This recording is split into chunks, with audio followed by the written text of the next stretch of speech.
আজকে আমি আপনাদের সাথে আরো একটি বই নিয়ে কথা বলবো, যে বইটি মাত্র কয়েক ঘন্টা আগে আমি শেষ করেছি। এই বইটি আমি স্কুলে যখন পড়তাম তখন একবার পড়েছি এবং কলেজে উঠে আরো একবার পড়েছি, এবং আমার পছন্দের তালিকায় কিন্তু এই বইটি সবসময় কিন্তু আমি রেখেছি। বইটির নাম হচ্ছে সাতকাহন, যেটি লিখেছে সমরেশ মজুমদার। সমরেশ মজুমদারের সাতকাহন বইটি আসলে পড়ার পরে ভালো যে কোন লাইনটা লাগেনি সেটাকে আলাদা করে বিশ্লেষণ করা একটু কঠিনই বটে।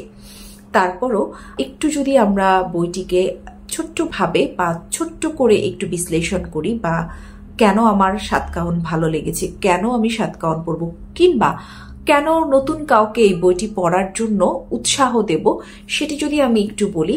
একজন মেয়ে হিসাবে আমি বলবো প্রত্যেকটি মেয়েরই কিন্তু এই বইটি পড়া উচিত। একটা মেয়ে সমাজের বিরুদ্ধে, পরিবারের বিরুদ্ধে গিয়ে নিজেকে প্রতিষ্ঠিত করার জন্য কত ধরনের সংগ্রাম যে তাকে করতে হয়েছে, এবং শেষ পর্যন্ত বিজয়ের সেই মুহূর্তটা চোখে দেখার জন্য কত কষ্ট যে তার জীবনের উপর দিয়ে গিয়েছে, সাতকাহন বইটি না পড়লে আসলে অনেকটাই বুঝতে পারতাম না। এই বইয়ের প্রধান চরিত্রে যিনি ছিলেন তার নাম হচ্ছে দীপাবলি, সংক্ষেপে যাকে সবাই দীপা নামে ডাকত। দীপার বিয়ে হয়েছে মাত্র 12 বছর বয়সে। কখনো যদি বলতে হয় এই বিয়েটা হয়েছে সমাজের চাপে কিংবা পরিবারের সিদ্ধান্তকে সম্মান দেখানোর জন্য দীপা তখন এই বিয়েটি করে। কিন্তু নিয়তির পরিহাসে পরের দিনেই দীপাকে ফিরে আসতে হয় বাবার বাড়িতে বিধবা হয়ে, এবং একজন হিন্দু সমাজের 12 বছরের বিধবা মেয়ে কিংবা বালিকাও বলা যেতে পারে, তাকে যে কত কিছুর, কত নিয়মের মধ্য দিয়ে যেতে হয়েছে, এবং সেই নিয়মটা অনেক সময় তাকে পরিবারের মানুষগুলো কিন্তু চাপিয়ে দিয়েছে।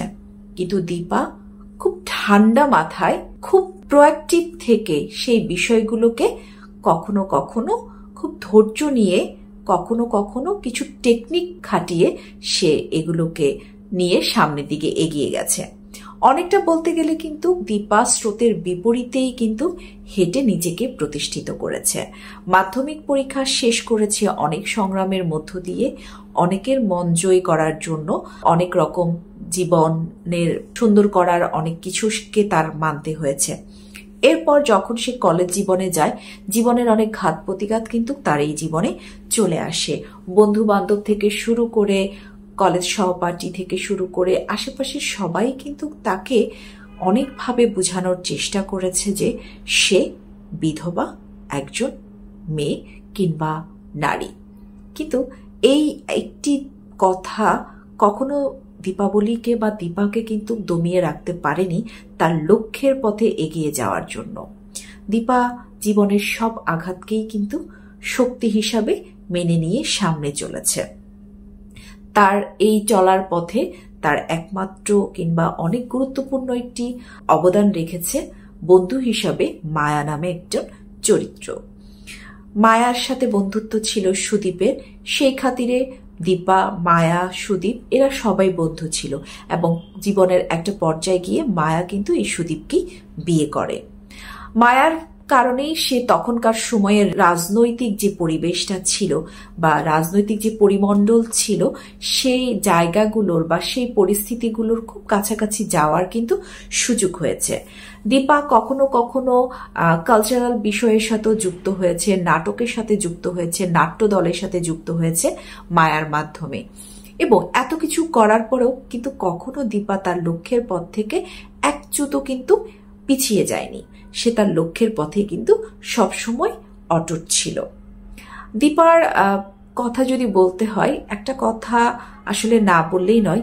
আমাদের এই সমাজে মধ্যবিত্ত পরিবারের প্রত্যেকটা মেয়ে আমরা কখনো কখনো কোথাও না কোথাও নিজেকে কিন্তু দীপাবলির জায়গায় বসাই, যে আমার জীবনের সাথে ঘটে যাওয়া ঘটনাগুলো কোথায় যেন দীপার সাথে ঘটে যাওয়া ঘটনার সাথে মিল আছে।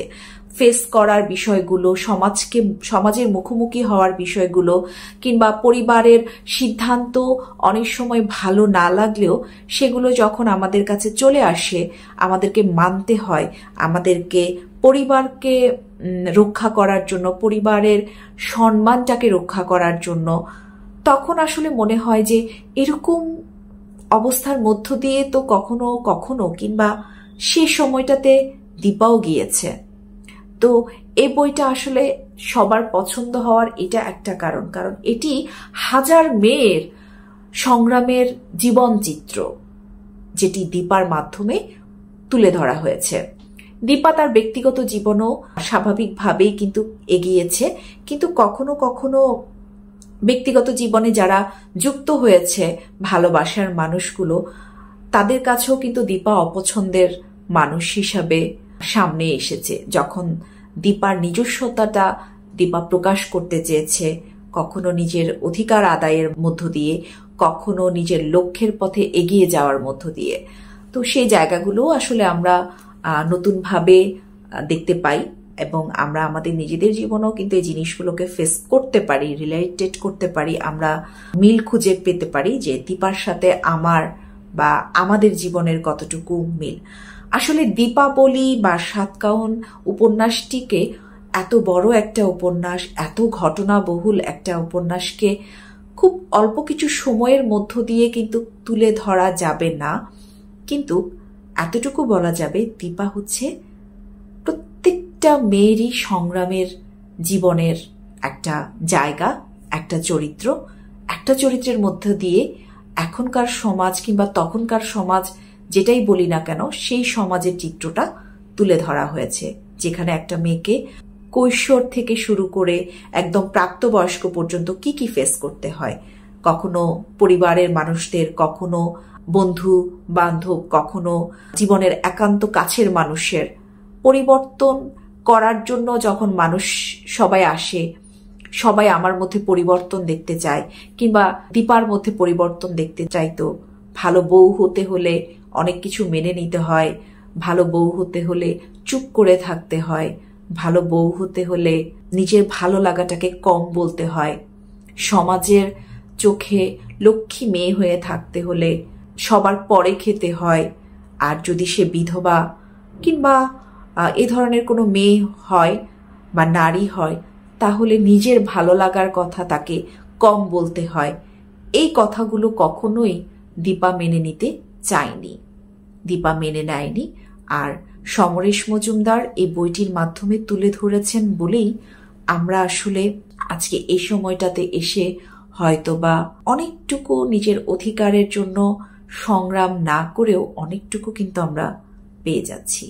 আমরা আশা করি জীবনের একটা সময়ে আমাদের এই পথগুলো আরো বেশি মসৃণ হবে, আরো সুন্দর হবে, দীপাবলিরা আরো সুন্দরভাবে এগিয়ে যাবে, আমাদের জীবনের পথ অনেক বেশি মিশ্রণ হবে।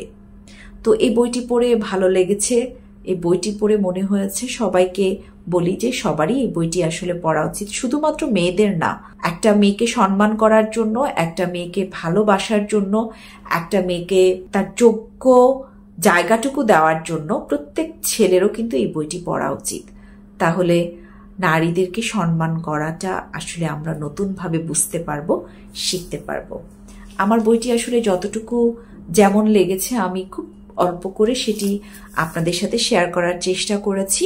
চেষ্টা করব আবারও নতুন কোনো বই যখন পড়বো, ভালো লাগবে, মনে হবে যে এই বইটি আরো কয়েকজনকে বলি বা এই বইটি পড়লে ভালো লাগবে, তাদেরও ভালো লাগবে, তখন আবারও চলে আসবো কোনো একটি নতুন বই নিয়ে।